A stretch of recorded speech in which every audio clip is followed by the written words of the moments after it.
안녕하세요. 금일은 양자 컴퓨터의 구조에 대해서 말씀을 드리겠습니다.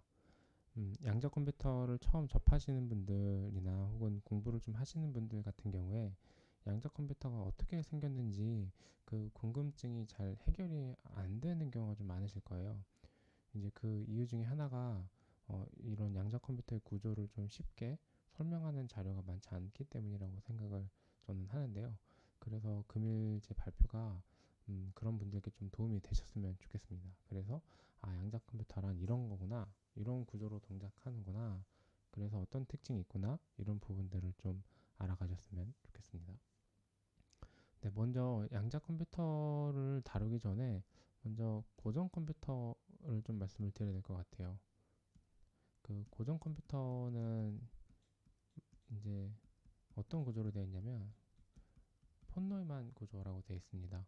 그럼 폰 노이만 구조는 뭘 위한 거냐면 이 컴퓨터라는 게 결국 계산기잖아요. 그러니까 어떤 계산을 해야 되는데 계산을 위한 최소한의 이 구성 요소들을 폰 노이만 구조라고 할 수가 있겠습니다. 그럼 폰 노이만 구조는 어떤 구조를 말하냐면요. 가장 크게는 두 가지 요소가 들어있다고 볼 수 있을 것 같아요. 하나는 CPU가 있고요. 그리고 또 하나는 메모리가 있겠습니다. 그리고 이 CPU와 메모리를 연결하는 버스가 있겠죠. 그리고 이 CPU와 메모리에게 이제 뭔가 들어가야겠죠. 인풋 데이터가 있어야 될 거고, 그리고 아웃풋 데이터가 있겠죠. 계산이 이루어지고 난 다음에. 그리고 이 CPU 같은 경우는 이제 연산 장치로서 이 안에는 크게 두 가지가 최소로 필요합니다. 첫 번째는 뭐냐면 컨트롤 유닛이 필요하고요. 그리고 두 번째는 이 컨트롤 유닛만 있으면 안 되겠죠. 연산하는 실질적인 연산하는 게 있어야겠죠. 그래서 산술 연산 장치로서 아리스메틱 로직 유닛이 들어갑니다. 그래서 ALU라고 하는데요. ALU가 들어가고 메모리는 이때 연산되는 것들을 저장하는 역할을 합니다. 이제 뭐 레지스터도 포함이 되고요. 뭐 어떤 경우에는 캐시라고 부르기도 하고요. 그리고 메모리, 그러니까 조금 더 오랫동안 저장하는 램과 같은 것들이 있을 수도 있겠죠. 그리고 이것들이 연산이 되고 난 다음에는 이제 스토리지에 저장이 되겠습니다. 네, 그래서 이게 아주 간단한 폰노이만 구조라고 보시면 되겠는데요. 이처럼 폰노이만 구조는 이제 CPU 그리고 CPU 안에 메모리 그리고 ALU, 컨트롤 유닛 이런 것들이 함께 들어가 있습니다. 이게 기본 연산 유닛이죠. 그러면 양자 컴퓨터는 어떨까요? 양자 컴퓨터는 우리가 뭐 양자 컴퓨터라고 말을 하는데요. 양자 컴퓨터가 계산기로서 이런 위에 어떤 요소들을 다 가지고 있는지 한번 보시자면 조금은 좀 이상한 모양을 가지고 있습니다. 여기에서 이제 컨트롤 유닛이 있어야 된다고 그랬고 컨트롤 유닛 그리고 이제 메모리 이렇게 있다고 했을 때 이걸 아주 물론 이제 실제 CPU의 형태는 이제 ALU가 복잡하게 여러 가지 로직을 구성하면서 이렇게 배열이 되어 있고 그 중간중간에 있는 것들을 이제 뭐 컨트롤 유닛이나 메모리가 이제 배치가 되어 있다고 보시면 되겠는데요. 일단은 설명을 위해서 그냥 간단한 그림으로 이렇게 보자면 이제 ALU, 컨트롤 유닛, 메모리가 이렇게 있는데 이게 가장 계산기의 가장 기본 유닛이라고 했잖아요. 근데 양자 컴퓨터는 어떻게 구성이 되어 있을까요?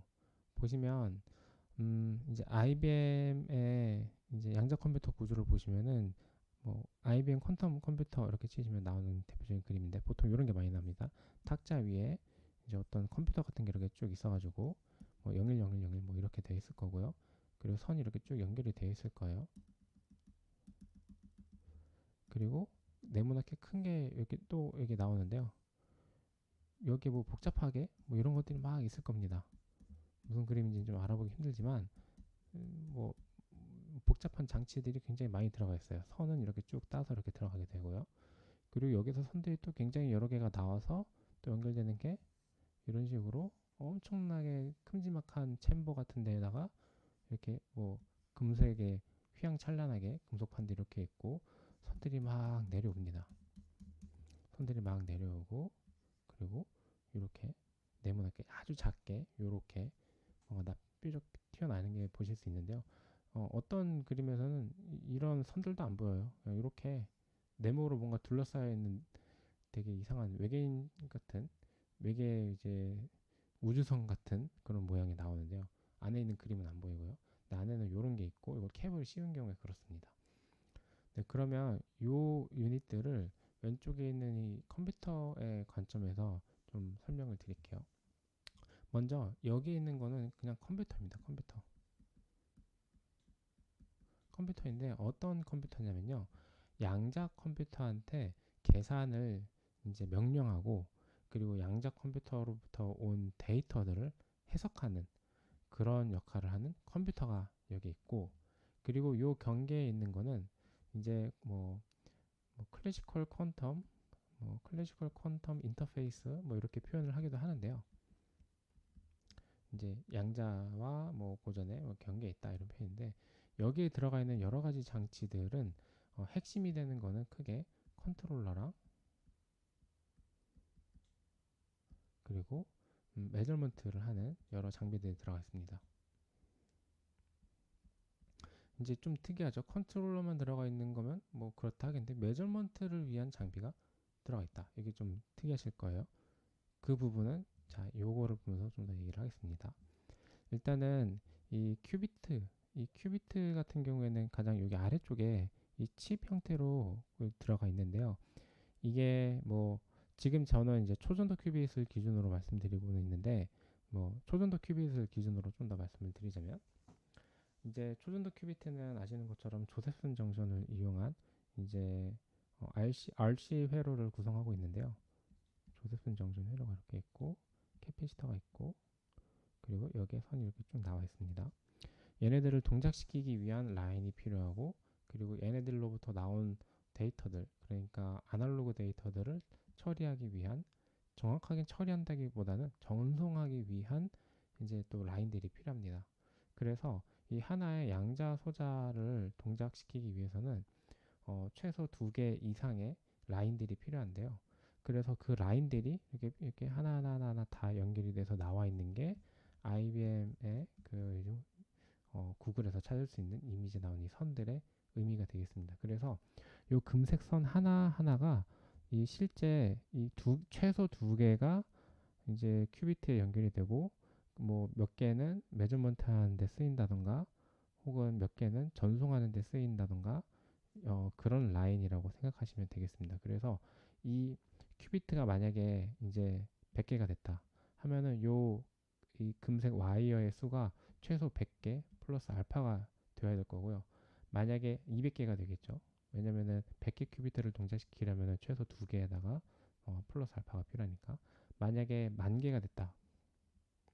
그럼 이 와이어의 수가 몇 개가 되어야 될까요? 20,000개 이상이 되어야겠죠. 그래서 이 큐비트를 늘리게 되면은 여기에는 이 와이어들의 수도 굉장히 늘어나야 됩니다. 그리고 이 와이어들은 그냥 여기까지만 연결된 게 끝이 아니라 실제로 여기 바깥에 있는 이 클래시컬 퀀텀 인터페이스까지 다 연결이 이렇게 되어 있어요. 모든 이 와이어들이. 그래서 이 컨트롤 유닛 혹은 매저먼트 하는 이 장비에 다 하나하나 연결이 되어 있습니다. 실제로 연결이 되어 있어요. 그래서 만약에 10,000개가 되어야 된다 그러면은 여기에 들어가 있는 여러 가지 장비들도 그 수를 뒷받침하기 위한 장비가 들어가야 된다. 이렇게 보시면 되겠습니다. 양자 컴퓨터는 지금 보시면은 컨트롤 유닛과 메모리 유닛은 바깥에 빠져나와 있고 컨트롤 유닛, 메모리 유닛은 바깥에 빠져나와 있고 ALU만 우리가 보고 있는 이 챔버 안에 들어가 있다. 이렇게 보시면 되겠습니다. 그래서 이 ALU, 컨트롤 유닛, 메모리를 합쳐서 하나의 계산기로서 쓰이는데요. 근데 하나 더 말씀을 드리자면 양자 컴퓨터가 진짜 컴퓨터인가? 이 부분에 대해서 좀 더 말씀을 드리고 싶어요. 무슨 말씀이냐면요. 양자 컴퓨터가 컴퓨터인가? 양자 컴퓨터인가? 이 요거 이제 뒤에 따라오는 요 뒤에 단어에 방점을 좀 찍고 좀 생각해 보겠습니다. 이 부분을 좀 생각을 해보려면요. 먼저 GPU 얘기도 같이 해야 될 것 같아요. 이제 잘 아시겠지만 CPU가 연산하는 거는 굉장히 시리얼하고 그리고 복잡한 연산들을 하기가 좋죠. 그런데 이제 좀 단순한데 많이 해야 되는 연산들 같은 경우에 너무 많아지니까 그런 문제들을 해결하기 위해서 어떤 일이 일어났냐면 덧셈이나 곱셈에 좀 더 특화된 ALU를 구성을 해서 이제 기존의 CPU는 이 ALU에 들어가는 여러 가지 이제 로직들이 복잡하게 연결되고 들어가서 다양한 연산들을 할 수가 있었던 건데 이거를 좀 단순하게 만들자는 거죠. 그래서 덧셈 곱셈에 잘할 수 있는 ALU 로직만 따로 빼서 얘네들을 많이 잔뜩 이 동일 면적 안에 잔뜩 이거를 넣어서 덧셈 곱셈에 특화된 게 GPU죠. 그러면 이 컴퓨터의 구조에서 봤을 때 이제 CPU가 있고 그리고 뭐 구분을 그냥 이렇게 하죠. 뭐 램이 있고 그리고 스토리지가 있다고 할게요. 그러면은 이 GPU의 역할은 이 폰노이만 구조상에서 보자면은 사실은 이제 이렇게 붙은 거라고 할 수가 있겠죠. CPU가 계산을 하고 GPU한테 보내는 형태. 그래서 우리는 GPU를 뭐라고 보냐면은 CPU의 연산을 돕는 가속기라고 많이 부르죠. 그러면 이제 이 GPU는 이제 덧셈 곱셈 너무 많이 하는 것들을 좀 특화돼서 한다는 걸로 이해할 수가 있겠는데 그러면 QPU란 뭘까요? 이제 양자 컴퓨터의 경우에는 결국에는 양자 컴퓨터의 본질은 이 곱셈 연산들을 가속하기 위해서 쓰인다고 보시면 되겠습니다. 저희가 이제 수학을 배울 때 뭐 덧셈 뺄셈 이런 게 단순하게 배우잖아요. 근데 이 덧셈들 너무 많아지게 되면은 뭐 2 플러스 2라고 하죠. 이 곱하기로 바꾸잖아요.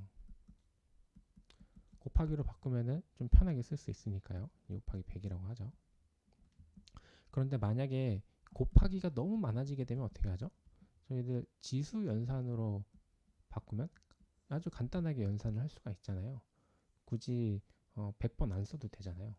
이런 것처럼 양자 컴퓨터의 본질은 이 중첩된 상태를 어, 여러 가지 그 셀들에 들어가 있는 숫자들을 동시에 연산할 수 있는 게 장점인데 이거를 나중에 기회가 되면 좀 더 자세히 말씀드리겠습니다만 어쨌든 본질은 지수적인 연산을 할 수 있는 거거든요. 그래서 이 QPU는 결국엔 이 GPU를 가속하는 역할입니다. 그래서 이 아까 말씀드렸던 폰노이만 구조에서 봤을 때 QPU의 위치는 CPU, GPU 그 옆에 있는 QPU가 될 가능성이 높습니다. 이 관점에서 보자면 이 양자 컴퓨터라고 불리는 것은 사실은 가속기라고 보는 게 더 타당하지 않나 싶습니다. 네, 그래서 오늘은 제가 양자 컴퓨터의 구조에 대해서 말씀을 드렸고요. 그리고 추가로 양자 컴퓨터가 이제 양자 컴퓨터라고 불리기는 하지만 실제적으로는 조금 더 가속기에 가까운 역할을 한다. 그리고 할 것으로 예상이 된다. 이렇게 보고 양자 컴퓨터의 구조를 이해하시면 좋겠습니다. 네, 오늘 발표는 여기까지입니다. 감사합니다.